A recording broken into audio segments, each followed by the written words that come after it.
Olá, meus irmãos, graça e paz seja convosco. Nós estamos na lição 7 e hoje o título é De Volta a Abraão.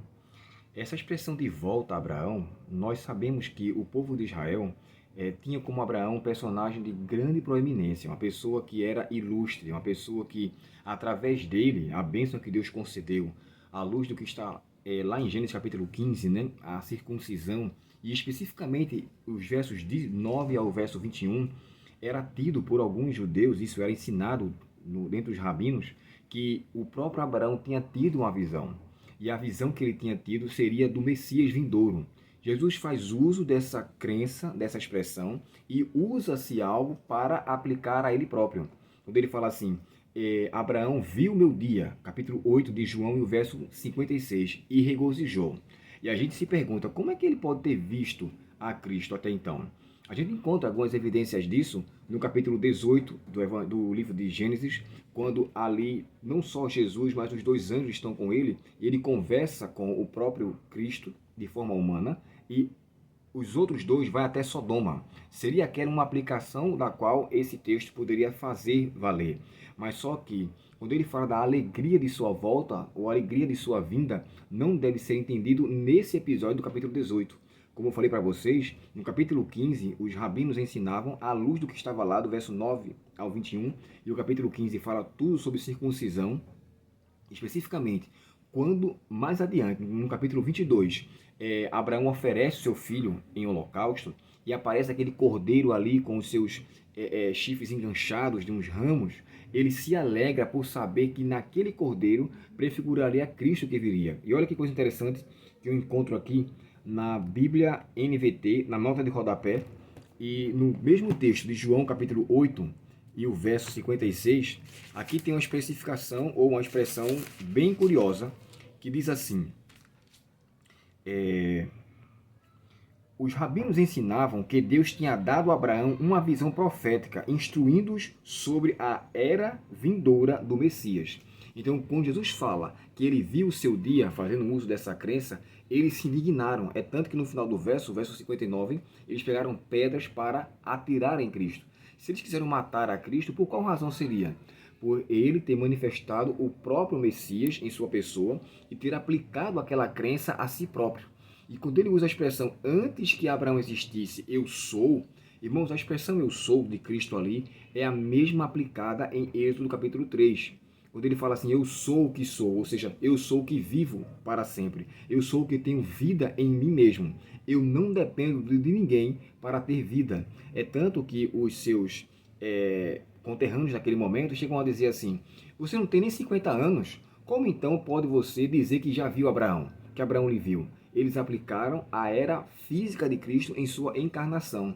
Mas Jesus falou sobre a sua essência divina em uma era anterior àquela. Ou seja, Jesus deixou muito claro que ele é Deus em sua essência, como também ele é um personagem que sempre existiu.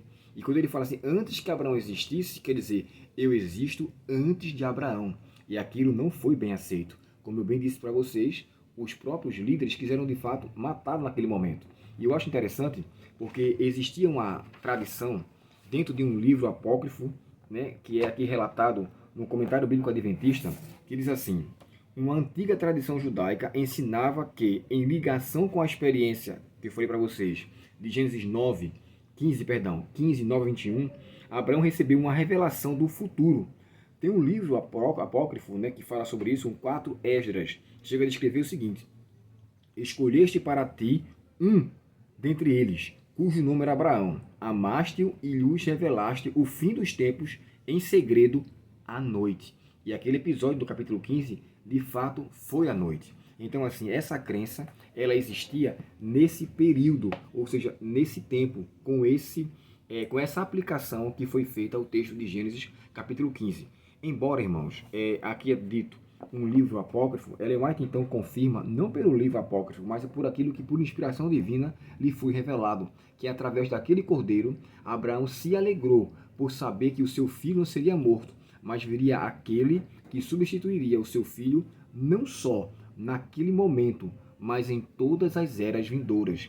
Quando o texto de João 3,16 descreve, né? Aquele que nele crê não venha morrer para sempre, mas venha a ter a vida eterna. Então Abraão teve esse conceito através do sacrifício substitutivo daquele cordeiro para com o seu filho. Então aqui eu entendo que dentro dessa lição, Abraão foi extremamente necessário. E os textos que aqui se é citado, Gênesis 12, verso 3, 18, 16 a 18, 26, verso 4, todos eles falam, em ti serão benditos todas as famílias da terra. E como assim?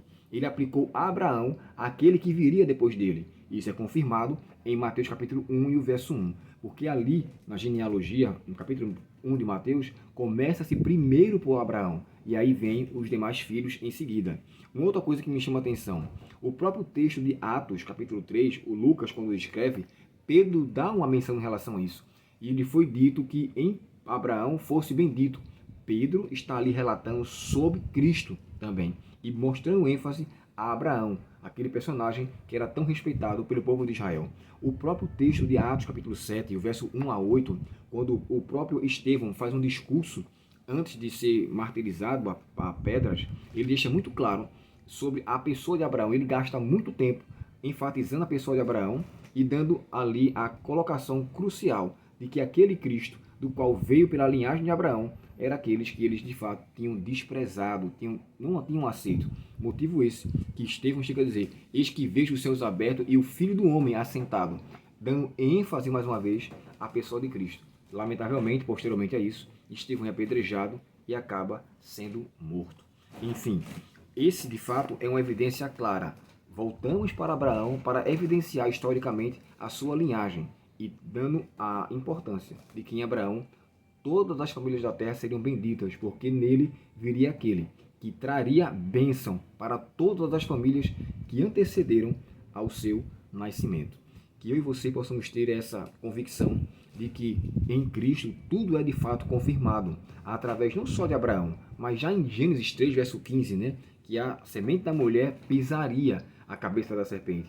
E nele nós temos essa esperança. Que Deus, portanto, alimente em nós essa esperança, essa certeza, essa convicção de que Cristo é o Messias profético, é o Messias que foi predito desde Gênesis até o último livro do Antigo Testamento, ao chegar até a pessoa de João Batista.